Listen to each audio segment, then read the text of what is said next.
ৰবিজুলেৰ গুন্ডাগিৰি নচলিব আমাক ন্যায় লাগিব আমাক ন্যায় লাগিব গৰমাটি আমাক লাগিব আমাক ন্যায় লাগিব বেদখলৰ গুন্ডাগিৰি নচলিব।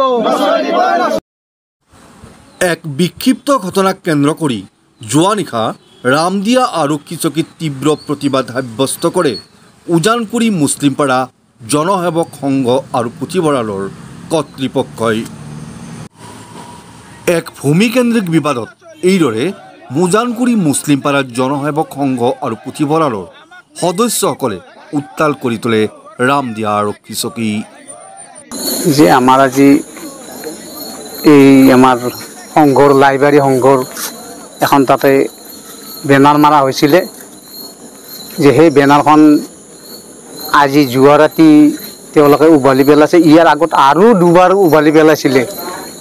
টিং পাতৰ বেৰা আছিলে এই জলিলালিৰ পৰিয়ালে। জলিলালি এই প্ৰাক্তন গামোৰাৰ ভাই হয়। গামোৰাই সেই চানবোৰ্ডখন উঘলি পেলাইছে যে আমি জানিব পাৰিলোঁ যে তাৰপিছত আমি ৰাইজৰ পৰা মানুহ গৈ সেইখন মানে কোনে উভালিছে যে কিয় উভালিছে তেনেটো কোৱা মানে এটা কথাত তেওঁৰ ঘৰত তেওঁ সুধিব যাওঁতে গৈ পোৱাই নাই। দুৱাৰ মুখতে পোৱাৰ লগে লগে ভিতৰৰ পৰা ৩-৪জনে শিলগুটি দলিয়াই আমাৰ ৩-৪জনমান মানুহক আঘাতপ্ৰাপ্ত কৰিছে। সেই সংক্ৰান্তত আমি এতিয়া আইনৰ ওচৰত আহিছোঁ। ইয়াত এখেতসকলে থানাত কি কৰি দিয়ে আমি সেই হেৰিতে আমি মানুহখিনি ইয়াতে সমাগত হৈ আছোঁ। নিশাৰ ভাগত আজি তীব্ৰ প্ৰতিবাদ কৰিব লগাৰ কাৰণ এইটোৱে আমাৰ উজানকুড়ি মুছলিমপাড়া জনসেৱক পুথিভঁৰাল সংঘৰ আমাৰ আবণ্টিত ভূমি 1 বিঘা 1 কঠা 4 লেচা ভূমিত আজি আমি প্ৰায় 25 বছৰ আগতে আমি চৰকাৰৰ ফালৰ পৰা আবণ্টন পাইছিলোঁ।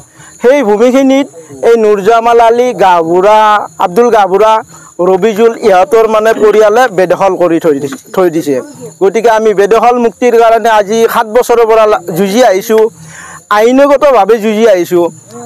এই জখ মাখৰ ক্ষেত্ৰত SDC 3বাৰ পৰ্যন্ত আহি গৈছে। তাৰপিছত এতিয়া চিভিল কেছ চলি আছে। তাৰপিছত আমাৰ আজি এমাহমান আগত আমাৰ তাত চালি বনোৱা আছিল সংঘৰ ফালৰ পৰা, চাইনবোৰ্ড লগোৱা আছিল, গোটেই বেৰ দিয়া আছিল, গোটেই ভাঙি চিঙি লণ্ড ভণ্ড কৰি দিয়ে। আমি আৰক্ষী চকীত কেছ দিছোঁ। সেই কেছটোতো তেওঁলোকে আৰক্ষীয়ে নিজে গৈ আৰক্ষী মহোদয়ে উপস্থিত হৈ তাত চাইছে, গোটেইখিনি বস্তু ফটোগ্ৰাফ কৰি লৈ আহিছে। কিন্তু আজি যোৱাকালিও আমাৰ যিখন চাইনবোৰ্ড সেই চাইনবোৰ্ডখন এই ৰবিজুল আলী আৰু আব্দুল আলীয়ে তেখেত গাঁওবুঢ়া হয়, এক্স গাঁওবুঢ়া, তেওঁ মানে ৰাতি কেতিয়া উঘালি দিছে আমি নাজানো, ৰাতি উঘালি পেলাইছে। আজি আকৌ গধূলি 7মান বজাত আমি ৰাইজৰ তৰফৰ পৰা সোধ-পোছ কৰিবলৈ গ'লোঁ কিয় উঘালিলে। সেই বিষয়ে আমি যোৱাত তেওঁলোকে আমাৰ ওপৰত শিলগুটি দলিয়াই আমাৰ গাঁৱৰে 3জন গুৰুতৰভাৱে আঘাতপ্ৰাপ্ত হয়। সেই সন্দৰ্ভত আমি ৰামদিয়া আৰক্ষী উপ আৰক্ষী চকীত আমি এজাহাৰ দিছোঁ যাতে আমাৰ ভুক্তভোগীয়ে উপযুক্ত ন্যায় পায়।